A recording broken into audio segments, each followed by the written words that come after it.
지난 시간에 바울은 고린도전서 7장 1절부터 7절까지를 통하여 결혼을 하라라고 권면을 했었습니다. 왜냐하면 결혼은 하나님께서 만드신 제도로서 결혼에는 신앙의 많은 유익, 즉 가정을 통하여 배우자를 통하여 하나님께 영광을 돌리는 올바른 교회로서 또 올바른 성도의 모습으로 세워져 갈 수 있기 때문이었죠.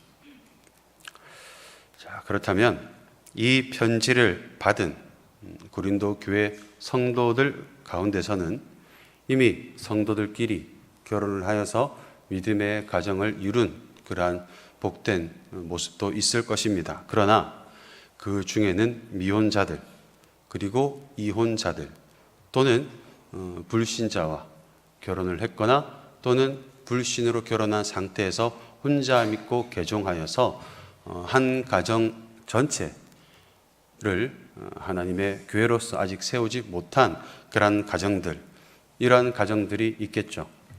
이런 자들의 경우 앞선 고린도전서 7장 1절부터 7절까지의 권면을 들었을 때에 어떤 마음이 들겠습니까? 일단 이들의 공통점은 앞서 바울이 말했던 그런 아름다운 가정, 즉 결혼을 통하여 영적인 성숙을 이루기에는 힘든 상황에 있다는 공통점이 있습니다. 그러다 보니 먼저 미혼자들의 경우 결혼을 하려고 하겠죠. 그리고 이혼이나 사별 등을 통하여 혼자 된 분들 역시나 결혼을 하려고 하겠죠. 또는 불신 상태에서 결혼을 했거나 혼자 개종함으로 인하여 아직 가정의 온전한 복음화를 이루지 못했을 경우 그 상태로는 바울이 말한 그러한 가정의 모습을 이룰 수가 없기 때문에 이혼을 고려할 수도 있겠죠. 그래서 바울은 이런 문제들을 고려하여서 먼저 8절과 9절 고린도전서 7장 8절과 9절에 결혼을 했으나 여러 가지 사정에 의하여 혼자가 된 과부들 그리고 아직 결혼 전인 남성들에게 권면을 하고 있는데 굳이 미혼 남자만 따로 떼어서 이야기를 하고 있는 이유는 25절 이하에 보면 미혼 여성에 대한 이야기가 따로 있죠. 이것을 구분 짓는 이유는 남성의 경우 결혼 유무를 자신이 결정할 수 있었습니다. 그러나 미혼 여성의 경우는 결혼 유무를 자신이 결정하는 것이 아니라 부모의 결정이 중요했기 때문이죠. 그래서 36절과 37절에 보면 마치 부모가 딸의 결혼 여부를 결정하는 것처럼 말씀하고 있는 것입니다.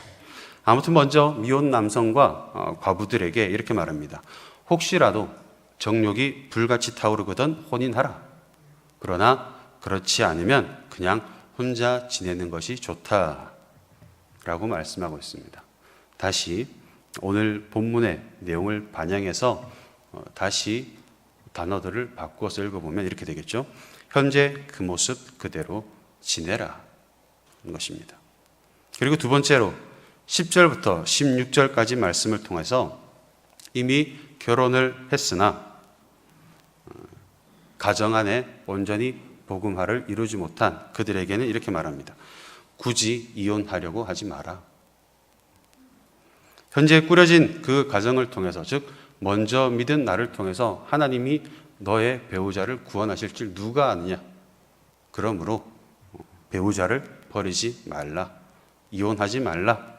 즉 현재 그 모습 그대로 지내라 라고 말씀하고 있는 것입니다. 그리고 마지막으로 25절 이하의 처녀들 즉 결혼하지 아니한 여인들에게 역시나 같은 말을 합니다. 그냥 지내는 것이 좋다. 그 모습 그대로 지내라 라고 권면하고 있죠. 그리고 오늘 설교의 제목을 보면 부르신 그대로 행하라 입니다. 사실 이 제목은 제가 만들어낸 문장이 아니라 본문에 나오고 있는 문장이죠. 심지어 3번이나 나오고 있습니다. 그런데 이 본문의 말씀이자 또 오늘의 설교의 제목이 이 본문, 우리가 방금 봉독한 이 본문을 감싸고 있는 3가지 주제로 구성된 이 다른 내용들과 흐름이 또 주제가 같이 어우러지고 있죠.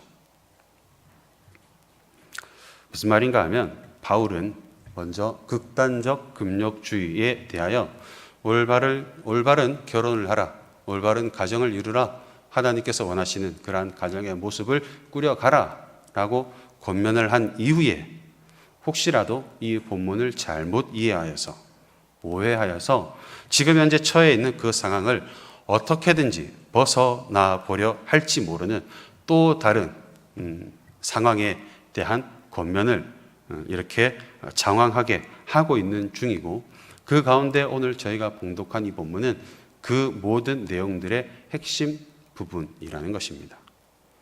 내용은 이거죠. 그럴 필요 없다라는 겁니다. 하나님께서 너희를 현재의 모습으로 부르신 이유와 목적이 있을 것이니 굳이 그 상태를 억지로 변경하려 하지 말라.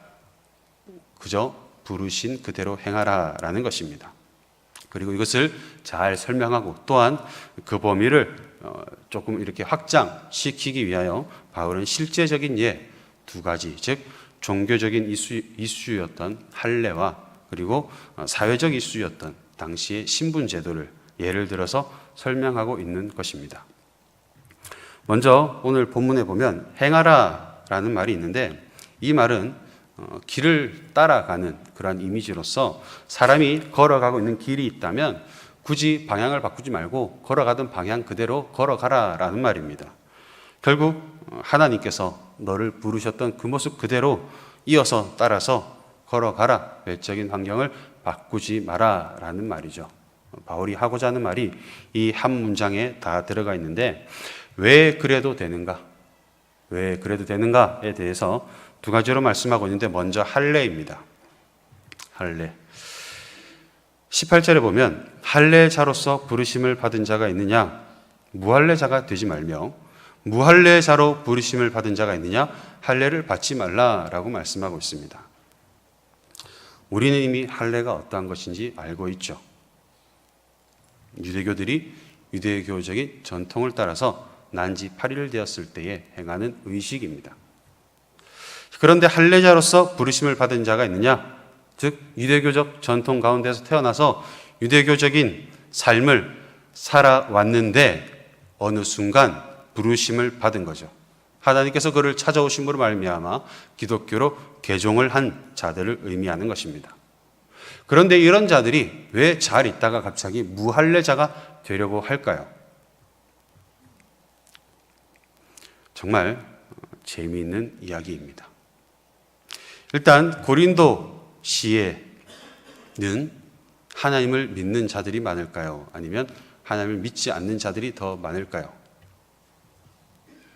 네, 훨씬 더 많겠죠. 그리고 그 중에 하나님을 믿는 자들 가운데 유대인들이 많을까요? 이방인들이 많을까요? 당연히 이방인들이 많을 수밖에 없습니다. 유대인 기독교인은 굉장히 소수였겠죠. 자, 그런데 이 헬라 세계를 이야기할 때 빼놓을 수 없는 것이 바로 공중목욕탕입니다. 공중목욕탕을 가게 되면 할례를 받은 자와 받지 않은 자가 표시가 나겠죠. 납니다. 네. 그런데 헬라인이나 로마인들은 이 할례의 흔적을 보고 뭐라고 생각했는가 하면 불구자라고 생각했습니다. 그러니 자연스럽게 할례를 받은 상태로 개종한 유대인 기독교인들은 상대적으로 조금 그런 부끄러운 상황에 처하게 되는 부분이 있겠죠. 뿐만 아니라 당시 헬라인들은 운동을 하게 되면 옷을 다 벗고 했다고 합니다. 성적으로 워낙 개방되어 있었다 보니까 우리가 생각하기엔 너무나 숭악한 이야기겠지만 그들에게는 일상이었던 거죠. 그러다 보니 유대인 기독교인들은 자신이 받은 할례를 감추기가 매우 어려운 그런 환경이었고, 그러다 보니 그들은 상대적으로 불구자인 것처럼 여겨졌다는 것입니다. 자, 이런 상황에서 할례 받았던 것을 없었던 일로 복구시켜주는 시술이 있다고 하면 받을까요? 안 받을까요? 받겠죠. 받을 겁니다. 근데 실제로 있었다고 합니다. 할례 받은 것을 안 받은 것처럼 바꾸어주는 간단한 시술이 있었다고 합니다. 그거를 이야기하고 있는 거죠. 그래서 바울은 굳이 그렇게 하지 말라라는 겁니다. 그리고 이어서 무할례자로 부르심을 받은 자들, 즉 이방인이죠. 그들은 어떻게 할까요? 할례를 받아야 하나 말아야 하나 고민되겠죠. 왜냐하면 바울을 끊임없이 따라다녔던, 아주 지치지 않는 열정으로 따라다녔던 대적자들이 하는 말을 보면 바울의 율법은 맞는 말이다. 바울의 복음은 맞는 말인데 반쪽짜리다. 무엇이 있어야 된다고 했나요? 할례. 그러니 그들 입장에서도 역시나 할례가 고민될 겁니다. 그래서 그런 자들에게 또 이렇게 말씀하고 있는 거죠. 할례 받을 필요가 없다라는 것입니다. 그래서 19절에 보면 할례 받는 것도 아무것도 아니요 할례 받지 아니하는 것도 아무것도 아니로되 오직 하나님의 계명을 지킬 따름이니라. 즉 할례를 받고 안 받고는 중요하지 않다는 것이죠. 대신에 무엇이 중요한가 하면 하나님의 계명을 지키는 것. 그리고 두 번째로 바울은 당시의 신분 제도와 관련해서 말씀을 하고 있는데 고린도의 신분 제도를 간단하게 살펴보면 종, 그리고 자유민, 그리고 기득권 세력 이렇게 나눌 수 있을 것입니다. 이 중에 고린도 전서의 편지를 받았던 사람들은 모두가 포함이 되겠죠. 그렇다면 자유민의 경우는 종에 비해서는 비교적 자유롭지만 기득권 세력에 비하여는 조금 속박되어 있는 상태일 겁니다. 그리고 종의 경우 다른 모든 사람들보다 가장 많은 속박에 있는 상태인 거죠. 행동이 자유롭지 못하다는 것입니다. 그러다 보니 이들은 어떤 생각을 했는가 하면 그 상태로는 하나님을 제대로 섬길 수 없다라고 생각했던 것으로 보입니다. 사실인가요? 아니죠. 물론 전혀 영향이 없지는 않을 겁니다. 그러나 하나님을 섬기는 데 있어서 가장 근본적인 부분은 바로 우리의 마음, 즉 믿음이죠. 그런데 믿음이라는 것이 신분에 의해서 강하여졌다가 약하여졌다가 하는 것이 아니죠. 그러므로 신앙을 위하여 신분을 바꾸는 일이 필요할까요? 필요 없을까요? 필요 없는 겁니다. 만약에 바꾸는 것이 필요했다면 하나님께서 부르심과 동시에 신분을 바꿔 주셨거나 또는 바꿔서 불러 주셨겠죠. 그래서 바울은 21절에 보면 내가 종으로 있을 때 부름을 받았느냐 염려하지 말라는 것입니다. 왜냐하면 신분이라는 것이 하나님을 섬기는 데 있어서 그 어떤 장애물이 되지 않기 때문에. 그래서 22절에도 보면 주 안에서 부르심을 받은 자는 종이라도 주께 속한 자유인이다라고 말씀을 하고 있는 것입니다. 그러나 한 가지 걸리는 것이 있습니다. 21절 하반절에 보면 그러나 내가 자유롭게 될 수 있거든 그것을 이용하라라고 말씀하고 있죠. 이 구절을 이해하기 위해서는 이 당시 신분제도와 관련된 내용을 조금 살펴봐야 되는데 어떤 책에 보니까 이 당시 그 노예제도, 종에 관련된 그 제도에 관하여 이렇게 기록하고 있습니다. 노예제도는 그들에게 경제적인 안전뿐만 아니라 사회적 신분 상향의 이동 기회를 제공해 주고 있었다. 그러므로 이 당시의 종이라는 신분은 우리가 종하면 흔히 머릿속으로 떠오르는 미국 남부에 있었던 그 노예 제도와는 다른 개념이라는 거죠. 다른 개념으로서 주인과 나름대로 인격적인 관계를 유지했던 것으로 보이며 심지어 자신의 자유를 돈을 주고 살 수가 있었다고 합니다. 그런데 놀랍게도 이 당시의 종들은 생각보다 많은 경우에 있어서 자신의 자유를 살 수 있는 여건이 되었음에도 불구하고 그걸 사지 않았다고 합니다. 왜 그런가 하면 일단 이 당시 종이라는 신분 자체가 우리가 생각하는 노예 또는 종하면 흔히 떠올리는 그런 이미지가 아닐 뿐더러 대우도 나름대로 받았고요. 또 적당한 보수도 나왔던 것으로 보이기 때문이죠. 그렇기 때문에 주인이 너무 이상한 사람만 아니라면 오늘날로 따지면 나름대로 안정적인 직장을 가지고 있는 것과 별반 차이가 없는 그런 상황이었던 것입니다. 자, 그런데 그런 상황에서 자유를 사게 되면 그는 종의 신분은 벗습니다. 자유민이 되겠죠. 그런데 뭐 먹고 살아야 될까요? 막막하게 되겠죠. 그렇기 때문에 자유를 살 수 있는 상황이 온다 할지라도 잘 사지 않았으며, 또한 자유를 사서 종에서 자유민이 되었다 하더라도 완전한 자유민으로서 살아가는 것이 아니라 주인의 후견을 받으며 또 그에 대한 자신의 의무, 즉 영화 같은 데서 보면 뭐 평생 집사로 살고 그런 모습들이 나오죠. 그러한 형식으로 어떻게 해서든지 주인과 계속해서 연결을 가지고 관계를 가지고 그렇게 살아왔다는 겁니다. 즉 법적으로는 자유민이었지만 실상으로는 여전히 주인에게 얽매인 채로 살아가는 형태가 많았다라는 거죠. 그래서 바울은 이렇게 말씀하고 있는 겁니다. 종으로 있을 때 부름을 받았다면 굳이 힘들고 또 억지로 어렵게 그 외적인 상황을 바꾸어서 자유민이 되려고는 하지 마라. 왜냐하면 주 안에서 부르심을 받은 자는 종이라도 주께 속한 자유인이기 때문이다. 그런데 혹시라도 자연스럽게